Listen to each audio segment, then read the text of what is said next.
What is going on, everybody? It is Luke Beller with the Sideline Scoop, and today we're going to be taking a look at the upcoming matchup between the Packers and the Panthers coming up on Saturday night.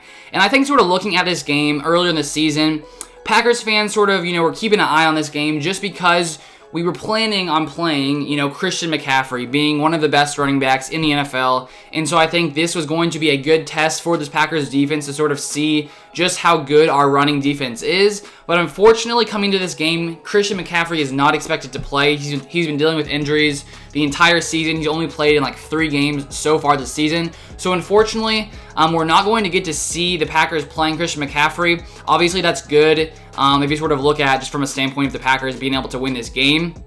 But honestly, I wish Christian McCaffrey was playing just so we could sort of see just how good this Packers run defense is. But nonetheless, we're facing this Panthers offense led by Teddy Bridgewater. They're not great. They're not a great offense. They rank 19th when it comes to scoring points per game. They average 23.6 points per game. But take a look at Teddy Bridgewater's stats so far this season. 3,102 yards, a 70.7% completion percentage, which is pretty good.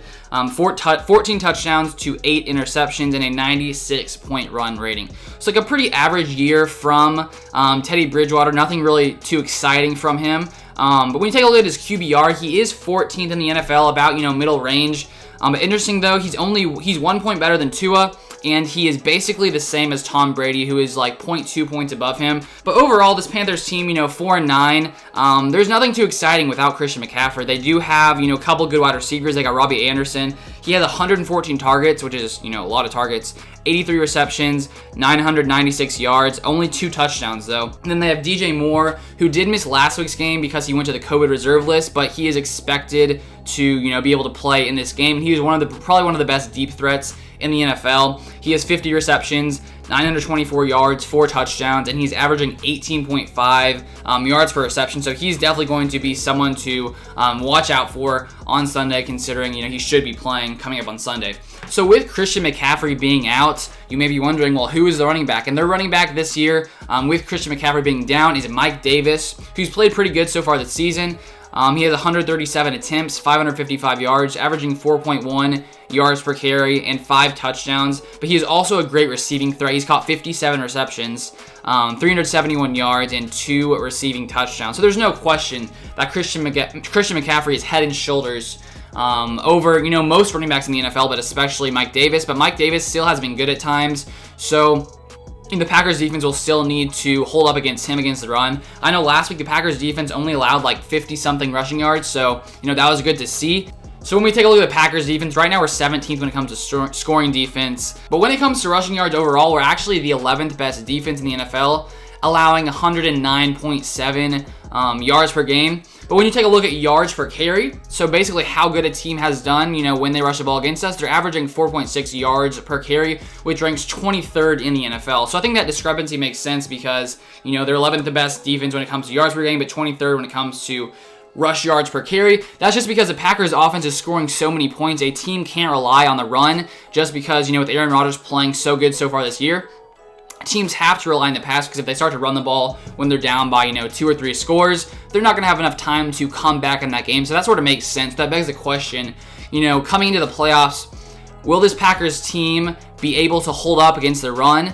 Because those games will probably be much closer than some of these other games the Packers have had so far this season when we face some tough competition, like most likely the Saints or maybe the Buccaneers, the Seahawks, whoever we may be playing coming up in the playoffs. So hopefully the rush defense can stand up in the playoffs. But now when we take a look at this Panthers defense, they're the 20th best defense in the NFL, allowing 25.5 points per game. So, not very good. They're 23rd against the pass, allowing 250.8 yards per game, and they're 13th against the rush, averaging 113.6 yards allowed per game. So honestly, I think the Packers should be able to move the ball at will against this Panthers defense, like they have pretty much against every single defense so far this season, maybe except for the Buccaneers.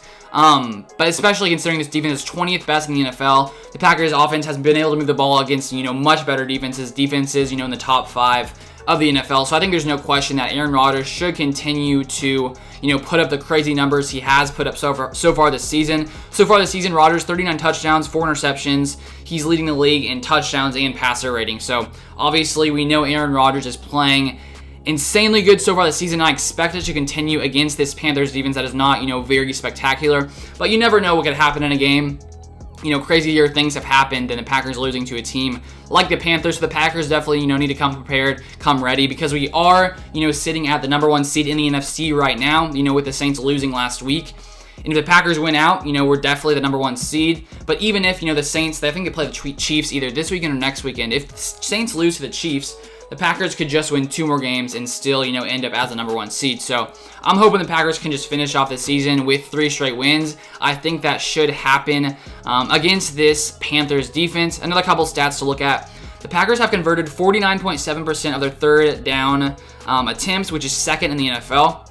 And they have also converted on touchdowns in the red zone on 77% of their drives, which is the second highest since the stat was available in 2000. So the Packers offense is honestly doing things that, most offenses in the NFL, even some of the best offenses in the NFL, have not been able to do, since that stat was even recorded. So the fact that Aaron Rodgers and this Packers offense has been with Matt LaFleur for 1 season, 1 year under their belt, year 2 coming in, the Packers have just dominated so far this season, and honestly, it's pretty exciting to see as a Packers fan. So my score prediction for this game is going to be Packers 34, Panthers, let's go with 34-17. That's what I say. I think the Packers can put up 30-plus points against this Panthers defense. But I'll be curious to hear your guys' score predictions, so drop those down in the comments below. But that's going to be all for today's video. If you guys enjoyed it, make sure you like it down below. And if you want to see some more NFL content, make sure you subscribe to the channel. And if you want to see a sick catch by Devontae Adams in Madden 21, I just put that out yesterday. Check it out. Link top of the description.